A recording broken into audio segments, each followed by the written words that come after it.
Here's a fun one to tackle. Knights of Valor: The Seven Spirits is a game only arcade fans seem to know anything about. As such, I'm gonna dedicate a portion of this review to explain what the series is about, where it came from, and why it's a series that really needs more attention outside of Taiwan. To begin with, Knights of Valor is a 2D beat-em-up in the vein of Final Fight and other brawlers from the 90s.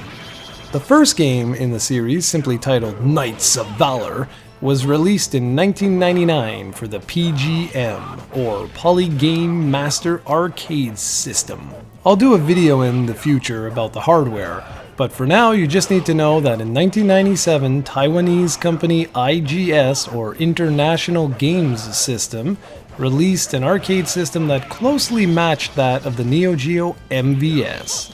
It was specifically created to compete against the Neo Geo in Taiwan, and was a fairly popular arcade platform over there.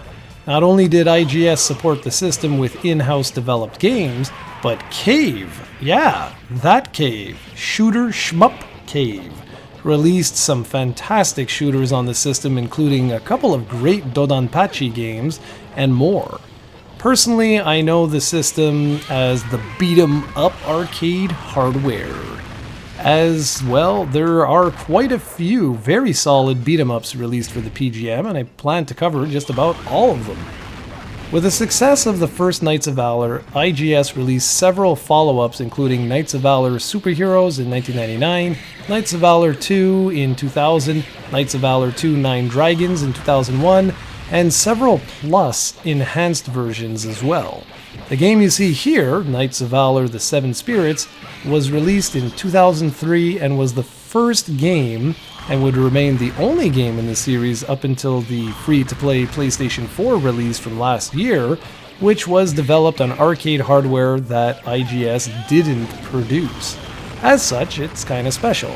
The gameplay is quite simple. You select one of 6 playable characters, and then you, hopefully with a friend, begin a mystical journey through ancient China.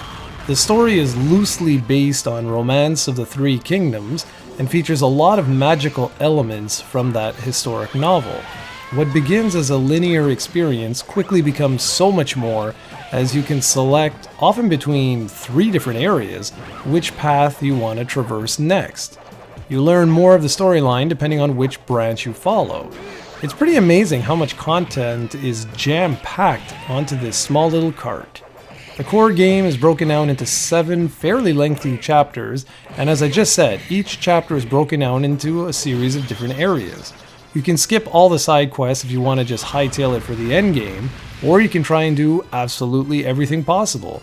The game features 3 action buttons: light attack, heavy attack, and jump. As you play, you can pick up special items which grant you the ability to perform a special attack.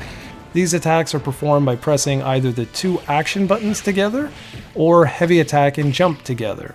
As you take damage, a special meter will slowly start to fill up, which, once full, grants you the ability to perform a super special move.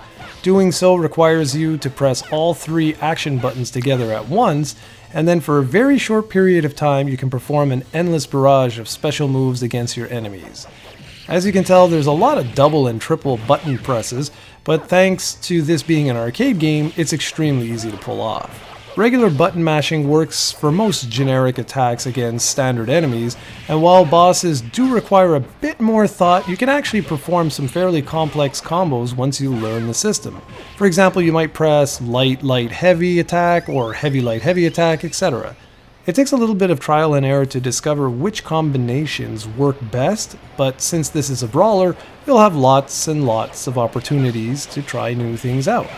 Outside the combat, there's minimal exploration to be had, as you typically follow a linear path to your next destination, although being able to select which area you want to tackle next is a nice touch.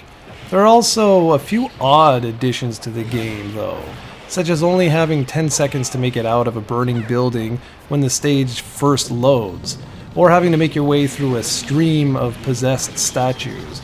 These areas I could have done without myself, but the rest of the game is highly entertaining.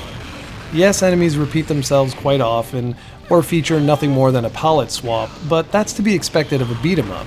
What I really appreciate with this game is that it's another brawler released in 2003. Coupled with Demolish Fist, I was expecting the Atomiswave to usher in a new renaissance for the genre, but sadly that didn't happen. Much like Demolish Fist, Knights of Valour the Seven Spirits doesn't really add anything new or groundbreaking elements to the genre.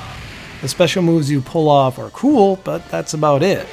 Thankfully, the game doesn't overstay its welcome and can be finished in about an hour or so. The audiovisual presentation is right up my alley. I mean, really, this is my kind of game. I love the sprites, the 3D backgrounds, environments, just about all of it. Some areas actually look beautiful. And sure, it's true that there are 3D elements that can be basic, but I don't know, it really does give the game a certain charm. The soundtrack fits the game well, and the voice samples and sound effects do what they need to. Overall, it's just a very well-developed game that only suffers from a bit of slowdown every now and then. Beat-em-ups were designed with co-op in mind, and this one plays exceptionally well with a friend. The footage you're seeing here was recorded on my Atomiswave with a friend of mine.